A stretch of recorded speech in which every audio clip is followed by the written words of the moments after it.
He's never fought us. Not us united.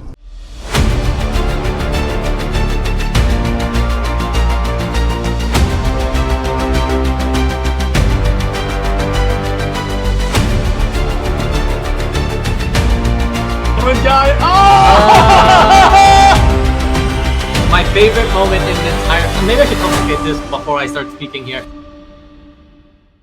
Welcome to Comics League. I'm Jared, and today's going to be twofold. First off, thanks to Tevya for suggesting this topic. You all sure should subscribe to his channel.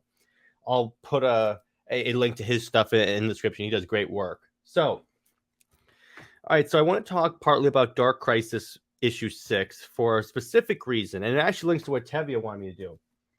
So, I'm going to talk about a couple of things.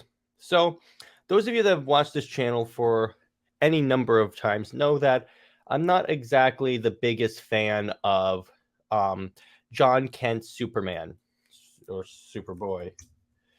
And here's the thing. So, I preferred him more when he was a kid. If he had to exist at all, I was like, okay. I was like, okay, I get the role he plays. So let's go with this. So let's do that. So but here's the thing. Dark Crisis number 6 had what I think is the greatest Jon Kent moment of all time. And it made me actually like the character. And it gave me a little bit of a sort of, what's the word? Addition to my Tom Taylor contradiction. So first off, so we got so in Dark Crisis, it's the final battle against the Dark Army, and Jon Kent has to buy time for the other heroes to accomplish their task, to like finish the machine to stop Pariah. So Jon Kent makes a last stand against, let's see, there's Doomsday, there's Necron, there's Ares, there's Eclipso, there's Darkseid, and he just goes to town. He just starts fighting. He's fighting all these heroes. I mean, he's fighting all the villains. And at the same time, what's so touching, honestly, is that as he's fighting and getting the ass kicked out of him, we cut into like, I guess it's like, what's the word? Oh, yeah. Like flashbacks to when he was growing up, and you see Superman saying, I want you to learn to make that S your own, son. Then there's Lois saying, you have the best of both worlds inside you. You can be great. Choose to be great. And you see him, he's like fighting, he's getting his butt kicked. In other words, it looks like Jon Kent is going to die. Honestly, that's what it looks like. He is getting pummeled to the ground, and then they accomplish their task and defeat Pariah. Then he goes, I did it. I bought them time. I hope you're proud of me, Dad. And he closes his eyes and just accepts that he's gonna die from Doomsday. Then at the last second, the Justice League emerges, and by Justice League I mean the actual Justice League, and Clark Kent Superman catches the fist and just stops it, not impressed style from the Snyder Cut. And it's so badass. And then Jon Kent catches the other fist and goes, I've heard stories about you since I was a kid, Doomsday. And then he and Superman go, never again. And then they have a nice reunion. And then Superman goes, it took a few detours. And then in keeping with the Avengers Endgame portal moment, the Justice League reemerges. By the way, can I just say, Samper's art is incredible. But look at this. Look at this battle scene. He catches the fist and it causes a shockwave. You can feel these images. You can feel the emotion on every page. It's like, so that's really what I want to talk about. Because here's the thing. I realized.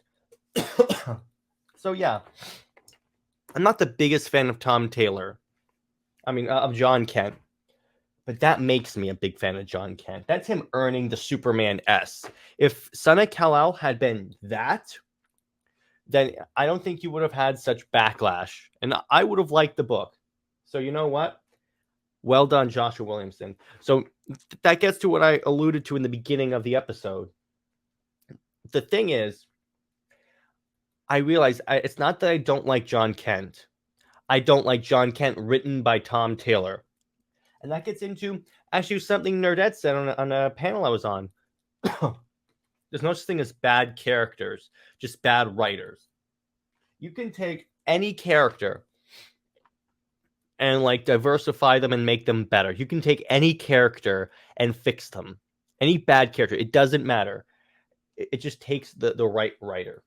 And the way Jon Kent is written by Joshua Williamson and Dark Crisis is superb. Because here's the thing. It starts off, Jon Kent all of a sudden has this big responsibility heaped on his shoulders with the Justice League being killed. So he has to reassemble his own Justice League.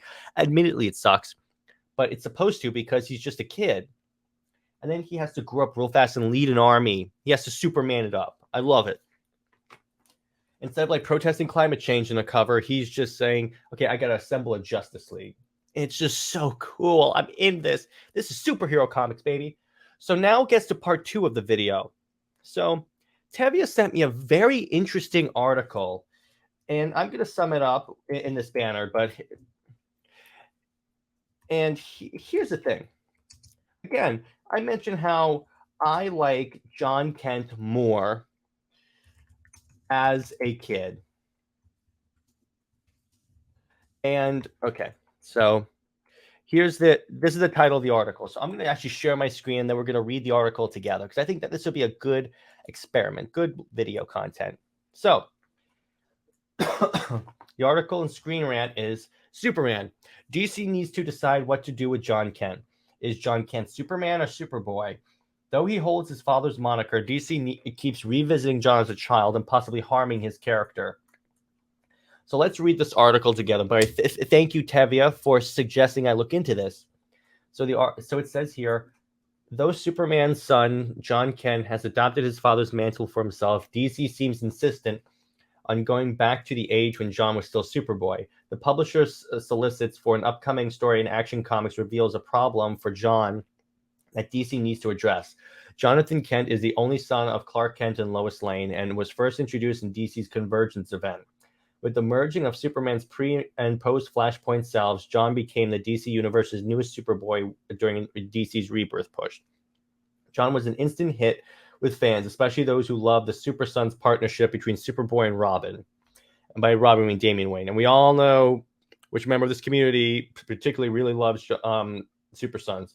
But Jon's days as a carefree youth came to an abrupt end after he was kidnapped and trapped on Earth 3 for years. Shortly after his return, Clark left the Earth to liberate Warworld. Wow, this is a horribly written article. Forcing Jon to step up and become the planet's only Superman. While Jon has adjusted to being the Man of Steel, it seems DC is struggling to figure out the proper place for the more junior Superman. With Superman's work on Warworld now finished, Clark is returning to headline the main Superman title. Meanwhile, Jon's series, Son of Kal-El, is ending with its 18th issue, thank God. Jon is getting a follow-up series, Adventures of Superman Jon Kent, that will pick up where Son of Kal-El left off. But, interestingly enough, that won't be all fans of this character. That won't be all... this is a horribly written article. Starting in January, Action Comics is being revamped to be an anthology title that will contain 3 stories, one of which is Lois and Clark 2, Doom Rising, by Dan Jurgens and Lee Weeks. According to the solicit, the plot revolves around a young Jon Kent on the farm with his parents. And this is the image that they have here. While Jon Kent has been Superman for over a year, DC appears to be constantly revisiting the period of time in which Jon was Superboy. Since Jon was aged up, the publisher has not only released Challenge of the Super Sons, but several anthologies such as DC's Terrors Through Time and DC's Saved by the Belle Reve, all of which feature a Superboy-aged Jon Kent. It seems that despite Jon being mostly accepted as the Superman for a new generation, debatable, DC still wants to court fans who prefer his younger self. The majority, it's not much of a stretch to say that Jon's aging was controversial. Thank you, Bendis. Superboy fans were split on whether it was better for Jon to stay in the dynamic he had or to see where his teenage form would take him. Realistically, Jon is more than likely going to stay at his current age, but the constant revisiting of Superboy of his Superboy days isn't doing him or the fans any favors. It's bait for fans that desperate to see a younger Jon return, and fuels the idea that Jon's only value as Superboy, not Superman. He is. One way or another, DC needs to pick a direction for the young Superman and stick with it. Okay, so there's a lot in this article I disagree with, but this one I do agree with. They need to make up their mind of Jon Kent. They need to make up their mind and commit, because here's the thing. Oh my gosh. Excuse me. Because it does seem kind of odd that they keep saying, okay, he's Superman, he's Superman, he's Superman. But then they keep like going, okay, so here's him as a kid. Here's him as a kid. Because it's like this article says, DC seems committed to keeping him as a young kid. They have to decide which one. Ultimately, they have to decide which one. Because otherwise, here's the thing. They're going to seem non-committal. And honestly, there's only so much you can do with flashbacks and Elseworld storylines. All you're doing is you're keeping the fans that want him to be young Jon, demanding that he be de-aged. You're not satisfying both. That's what DC thinks they're doing. They think they're satisfying both sides of the debate. But really what they're doing is they're essentially re-energizing the side that wants him to be a kid. Granted, I am part of that, so I'm very happy about that. But the point is, they really want to commit to Superman, to Superboy being Superman and like moving on. Guess what? They could have just not done any more Superboy stuff, including the Super Sons movie, which was awesome, by the way. The movie's great. But yes, I do agree with them. They have to decide what to do. Because this whole wishy-washy thing that unfortunately is very like, what's the word? It's very typical of DC. They've been very non-committal about a lot of things, chiefly the New 52. But yeah, ultimately, let me this way. I just want DC to make a decision and stick to it. Because let me put it this way. If you can put a good writer on Jon Kent, I think that eventually the fans will come around. But unfortunately, they keep putting on... Oh, well, actually, because Tom Taylor's a good writer. The thing is that he's good at Elseworlds. He's fantastic at Elseworlds and making you care about characters and then killing them. Fantastic. He's unparalleled at Elseworlds. I think he's my favorite Elseworlds writer. In continuity, though, is when he struggles because he has to rely on continuity. If it's like Elseworlds, he can do whatever the hell he wants. I don't care.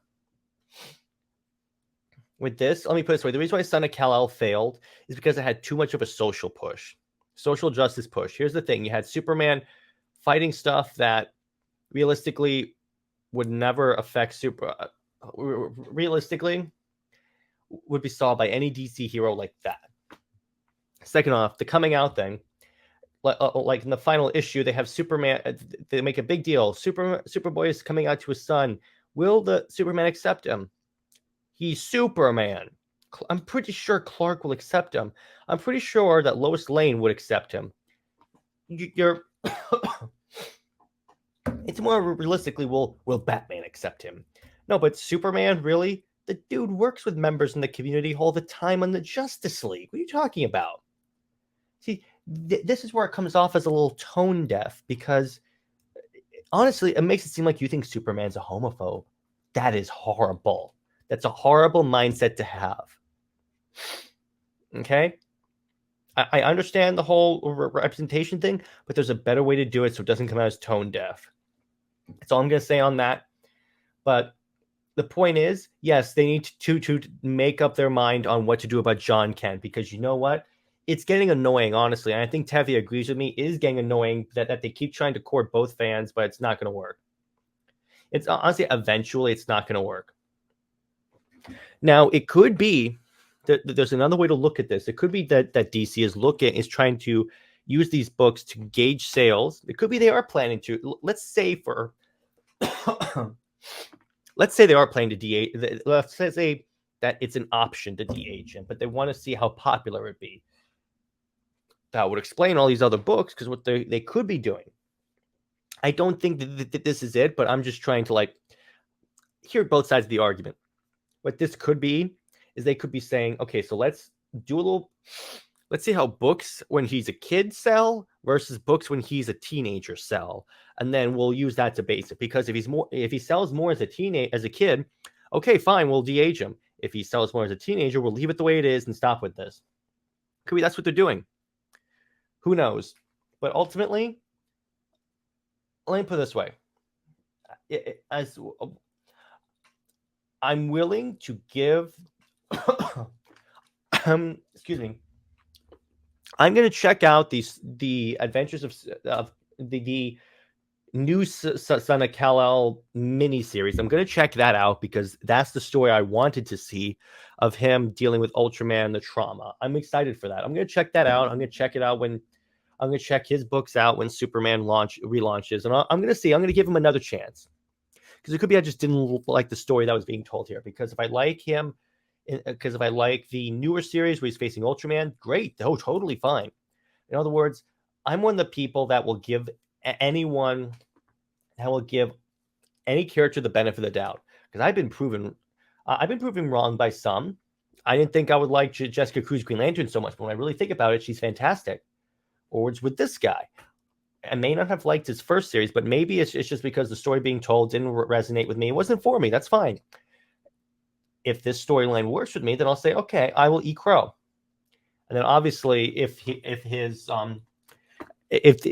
stories in the anthology are pretty good, I'll again eat crow. On that note, I hope you guys enjoyed this video. I think that's gonna be good for Jon Kent. Drop down below in the comments any thoughts you have on this article, what this article says.